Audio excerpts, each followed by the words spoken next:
¿Cuál es el don de hablar en lenguas? Esta es una presentación de un ministerio llamado God Questions Ministries. El primer acontecimiento de hablar en lenguas se produjo en el día de Pentecostés. Lo encontramos en el libro de los Hechos, capítulo 2, versos 1 al 4. Los apóstoles salieron y compartieron el evangelio con las multitudes, hablándoles en su propia lengua. Les oímos hablar en nuestras lenguas las maravillas de Dios. Hechos capítulo 2, verso 11. La palabra griega traducida lenguas literalmente significa idiomas. Por tanto, el don de lenguas es hablar en un idioma que una persona no conoce a fin de ministrar a alguien que habla ese idioma.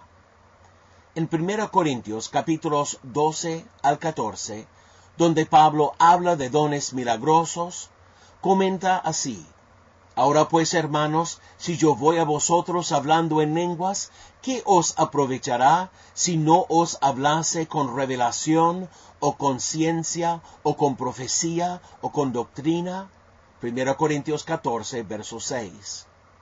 De acuerdo con el apóstol Pablo, y de acuerdo con las lenguas descritas en Hechos, hablar en lenguas es valioso para aquel que escucha el mensaje de Dios en su propio idioma, pero es inútil para todos los demás, a menos que sea interpretado o traducido. Una persona con el don de interpretar lenguas, 1 Corintios capítulo 12, verso 30, podría entender lo que uno que habla en lenguas está diciendo, aunque no conozca el idioma que está siendo hablado. El intérprete de las lenguas comunicaría entonces el mensaje del que habla en lenguas a todos los demás, de manera que todos pudieran entender.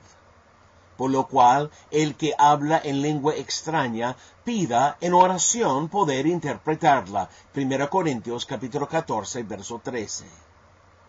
La conclusión de Pablo en cuanto a lenguas no interpretadas es poderosa.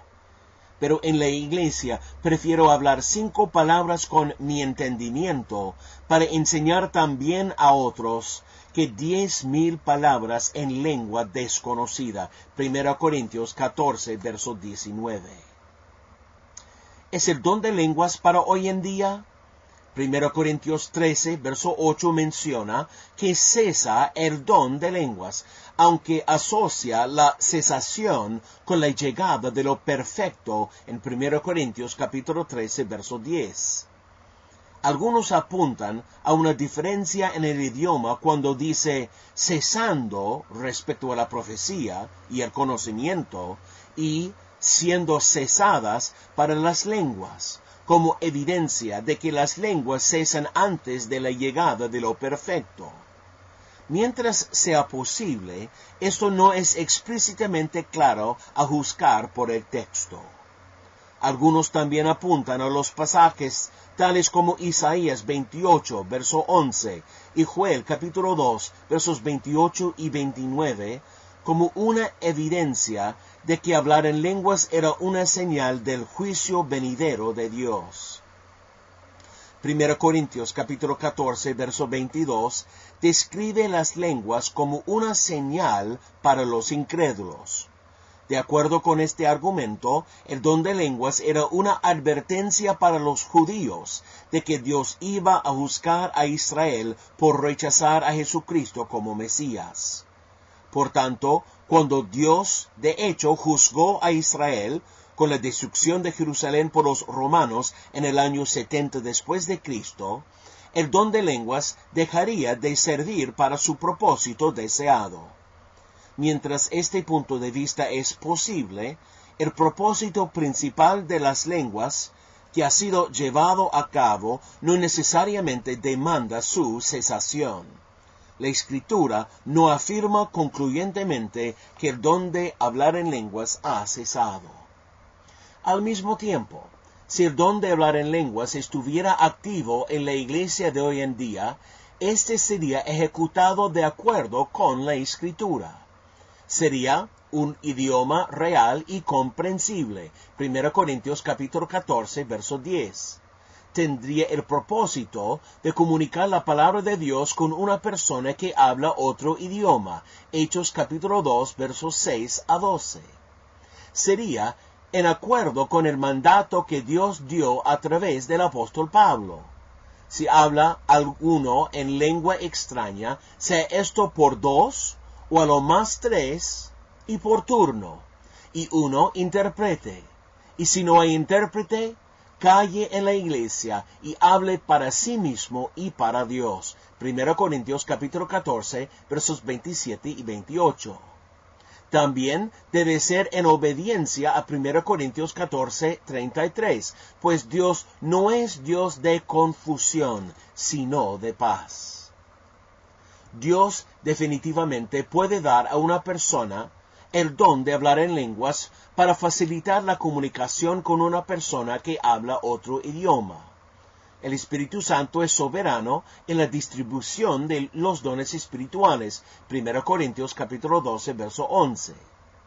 Solamente imagínese cuánto más productivos podrían ser los misioneros si no tuvieran que ir a una escuela de idiomas e instantáneamente fueran capaces de hablar a la gente en su propio idioma.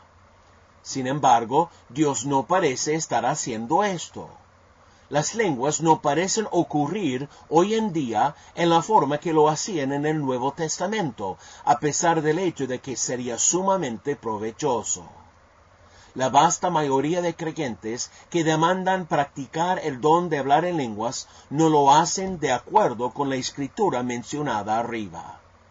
Estos hechos conducen a la conclusión de que el don de lenguas ha cesado o es al menos una rareza en el plan de Dios para la iglesia hoy.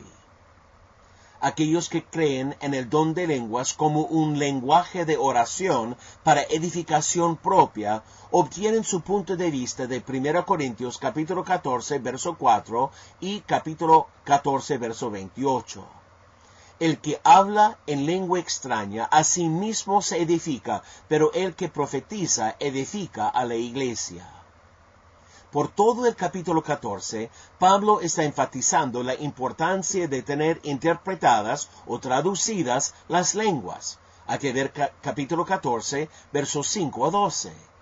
Lo que Pablo está diciendo en el versículo 4 es: si usted habla en lenguas sin interpretación, no está haciendo nada más que edificarse a sí mismo, apareciendo más espiritual que otros. Si usted habla en lenguas y las interpreta, usted edifica a todos. El Nuevo Testamento en ningún lugar da instrucciones específicas sobre orar en lenguas. En ningún lugar en el Nuevo Testamento da el propósito de hablar en lenguas o describe específicamente a una persona orando en lenguas. Además, si orar en lenguas es para edificación propia, ¿no sería eso injusto para aquellos que no tienen el don de lenguas y quienes por tanto no están en capacidad de edificarse a sí mismos? 1 Corintios capítulo 12 versos 29 y 30 claramente indican que no todos tienen el don de hablar en lenguas.